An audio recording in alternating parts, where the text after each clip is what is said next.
बिस्मिल्लाहिर्रहमानिर्रहीम। मैं हूं सरफराज खान। अमेरिका की जानिब से हमला तो किया गया और 3 जगहों की जो है वो निशानदही की गई, लेकिन इसके पीछे मुहर्रिकात क्या हैं? आज हम आपको वो बताएंगे कि अमेरिकी हमले के पीछे जो सबसे बड़ा मुहर्रिक था वो ये था कि 4 रोज़ पहले जो वज़ीर आज़म थे इसराइल के, उनकी जानिब से ये कहना था कि हमारे तैयारे जो हैं वो घुस चुके हैं ईरान पे और हमने बहुत सारी जगहों को अपना हदफ बनाया है। लेकिन एक जो बरतानवी सहाफ़ी है, उन्होंने सब सच जो है वो बता दिया और उनका ये कहना था कि कोई भी जो इसराइली त्यारा है वो दाखिल इसराइल में नहीं हो सका और जो बैलिस्टिक मिसाइल थे उनकी बारिश होती जा रही थी इसराइल पे, जिस पर इसराइली काबीना और जो वज़ीर आज़म हैं वो चीख उठे। जो डोनाल्ड ट्रंप हैं उनके सामने जो है वो वावेला किया कि अब भी अगर आपने हमला ना किया तो हम पे मज़ीद जो है वो मिसाइलों की बारिश हो जाएगी, जिस पर अमेरिका की जानिब से जो है वो रात गए हमला किया गया, 3 जगहों को निशाना बनाया गया और उसके बाद जो बयान है वो जारी किया गया कि तीनों जगहों पर जो एटमी मवाद था उसको फिनिश कर दिया गया है। दूसरी जानिब जो ईरानी रहनुमा है उनकी जानिब से जो बयान दिया गया, उनका जो बयान था अगर उसको देखा जाए तो उसमें वाज़िया तौर पर उनके अल्फाज, उनकी जो बॉडी लैंग्वेज थी वो ये बता रही थी कि वाक़यातन जो एटमी मवाद है उसको नुकसान नहीं पहुंचा और उनका ये कहना था कि हमें पहले से खबर हो चुकी है, हमने वो तमाम तर जो मवाद था उसको शिफ्ट कर लिया किसी नामालूम जगह पे, और अगर ये मवाद जो है तबाह होता तो ताबकारी भी फैलती। लेकिन इसके बरक्स जो अमेरिकी अवान है उस पर भी एक वावेला है कि जो डोनाल्ड ट्रंप हैं उनको ये हमला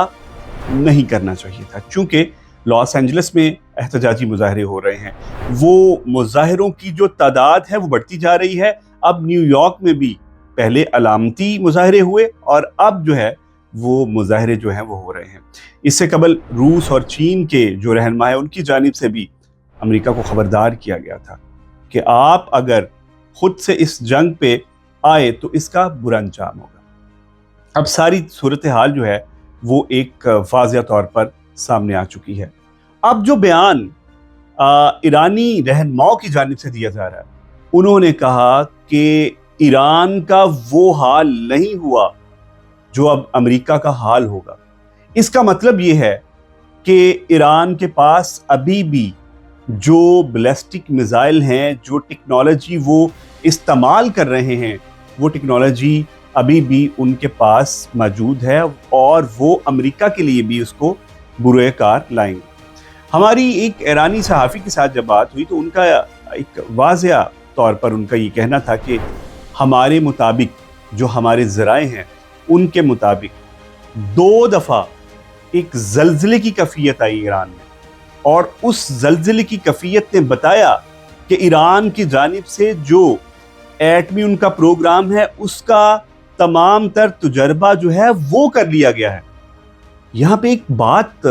बहुत अहम है कि अगर ईरानी ये कह रहे हैं कि हमने एटमी जो मवाद है उसका तजर्बा कर लिया है और जिन जगहों पर अमेरिका की जानिब से बमबारी की गई है उन जगहों पे कुछ नहीं था,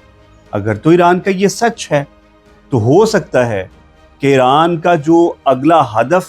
है और जो अगला हमला है वो बहुत ही दर्दनाक साबित हो सकता है। ये ईरानी जो है वो इस मौक़िफ़ पर डटे हुए हैं कि हम अब अमेरिका को बताएंगे कि उसने किस तरह हमला किया है। दूसरी जानिब खित्ते की अगर सूरत हाल की बात की जाए तो खित्ते की सूरत हाल में उर्दन जो है वो इसराइल के पेश है और जो मिसाइल गिराने में अभी तक वो अहम किरदार अदा कर रहा है। अब जो बहरी बेड़ा करीब आ रहा था ईरान के समुद्रों के और जो अड्डे इराक में मौजूद हैं अमेरिकी, उर्दन में मौजूद हैं अमेरिकी अड्डे, अब उनको भी ईरान जो है वो अपना हदफ बना सकता है। अब जो है ये जंग एक फैलती हुई सूरत हाल नजर आ रही है, चूंकि इसराइली वजीर आजम तो ये कहते थे कि अगर अमेरिका की जानिब से हमले किए गए तो ईरान जो है वो पसपा हो जाएगा, लेकिन ایران پسپا ہونے کی بجائے ایرانی لیڈروں نے آج جو بیانات جاری کیے گئے ہیں اس سے یہ پتہ چلتا ہے کہ ایران کا اگلا حملہ جو ہے وہ اس سے بھی زیادہ خطرناک ہو سکتا ہے۔ ابھی تک اسرائیلی طیارے جو ہیں وہ نہیں گھس سکے جو ایرانی سرزمین ہے، چونکہ ایران کا جو سسٹم تھا، جو جیم کیا گیا تھا،